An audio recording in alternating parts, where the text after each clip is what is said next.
और नंबर 2 उन्होंने ये कहा है कि अब आप ये जगह बताएं, ऑफिस इस्लामाबाद हाई कोर्ट का जो रजिस्ट्रार ऑफिस है वो ये बताए जगह कि कौन सी जगह होगी कि हफ्ते में 3 दफ़ा इमरान साहब को यहाँ बुलाया जाएगा ताकि हम वकला उनके साथ कंसल्ट कर सकेंगे और केसेस के हवाले से हम उनसे इंफॉर्मेशन ले सकेंगे ताकि मामला जो है वो बेहतरी की तरफ जाए। वो अब ऑर्डर हो गया है। हमने अहम ऑर्डर जारी किया है। इमरान खान साहब से मुलाकात पे रुकावटें पैदा की जाती हैं, वकला खड़े रहते हैं, पीटीआई लीडरशिप खड़ी रहती है।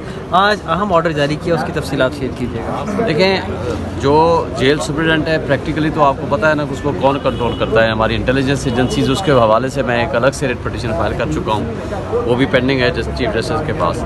अब हम कंटेम्प्ट में गए थे। अब पिछले जुमेरात को हमारे सारी अपोजिशन लीडर्स और सारे लोग हमारे खड़े रहे, 4 घंटे उनको इंतजार कराया, नहीं मिलने दिया। कई दफ़ा हम जाते हैं, हमें मिलने नहीं दिया जाता। वो जो SOP बनाया हुआ है उस पर भी अमल दरामद नहीं होता। और हमारे इतने मुकदमात हैं जिसमें हमने उनसे इंस्ट्रक्शंस लेनी होती हैं, वो भी हम नहीं मिल सकते। उस हवाले से आज उन्होंने एक तो रिपोर्ट तलब कर ली कि पिछले फरवरी से लेकर आज तक जितनी मुलाकातें हुई हैं उनकी पूरी लिस्ट ले आइए। और नंबर 2 उन्होंने ये कहा है कि अब आप ये जगह बताएं, ऑफिस इस्लामाबाद हाई कोर्ट का जो रजिस्ट्रार ऑफिस है वो ये बताए जगह कि कौन सी जगह होगी कि हफ्ते में 3 दफ़ा इमरान साहब को यहाँ बुलाया जाएगा ताकि हम वकला उनके साथ कंसल्ट कर सकेंगे और केसेस के हवाले से हम उनसे इंफॉर्मेशन ले सकेंगे ताकि मामला जो है वो बेहतरी की तरफ जाए। वो अब ऑर्डर हो गया है।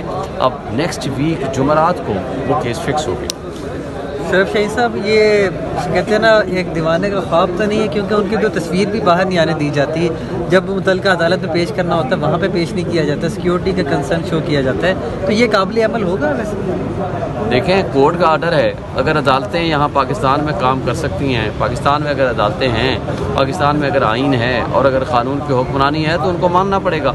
और अगर या फिर मान लें कि यहाँ जंगल का क़ानून है और जंगल का एक बादशाह बैठा हुआ है और अपने वायसराय और अपने कारिंदों के ज़रिए इस मुल्क को चला रहा है, अगर ये मुल्क की सिचुएशन है तो फिर हम कहेंगे कि फिर ठीक है, ये काबिल अमल नहीं है, अदालत के आर्डर की कोई हैसियत नहीं है। और अगर मुल्क में आइन है, मुल्क में क़ानून की हुक्मरानी है, मुल्क में अदलिया काम कर रही है, आज़ाद अदलिया है, कानून का एहतराम है, तो फिर उनको लाना पड़ेगा। जलसे के हवाले से भी आज अहम समाअत हुई। इस्लामाबाद हाई कोर्ट ने डायरेक्शंस पास किए हैं कि इनको मिल बैठ के हल करें, आपको कॉफ़ी भी पिलाएं, चाय भी पिलाएं।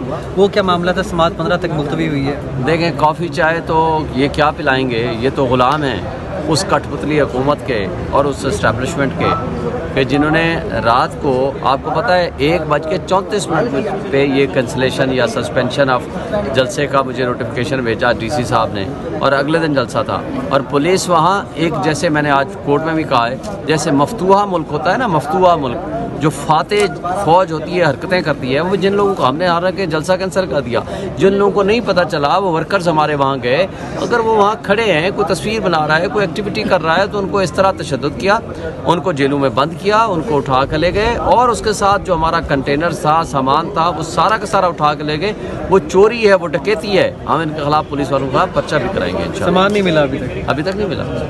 ऑर्डर क्या किया है इसमें? यही उन्होंने कह दिया कंसल्ट करें, रिजॉल्व करें इस इशू को एमिकेबली, इनको इजाज़त दें। और मंडे को डेट फिक्स कर दी है। मंडे को जो बेंच अवेलेबल होगा, जज साहब, चीफ जस्टिस साहब छुट्टी पे हैं, उनके पास ही केस लगेगा। उम्मीद है कि इंशाल्लाह में हर हाल में इजाज़त मिलेगी। 27 तारीख की आपने इजाज़त मांगी? जी, 27 की, क्योंकि वो चैलम की बात कर रहे थे। हमने कहा जी हम अशूरा की बात करना चाहते हैं, तो हमने एहतियातन 17 तक, ये 10 मुहर्रम है, हमने मुहर्रम के एहतराम में 10 दिन और दे दिए। हमने कहा 27 को हम रखेंगे। अब ये NOC दें, NOC ना दें, अल्लाह के हुक्म से इंशाल्लाह हमने चलाना करना है। थैंक यू, बहुत शुक्रिया।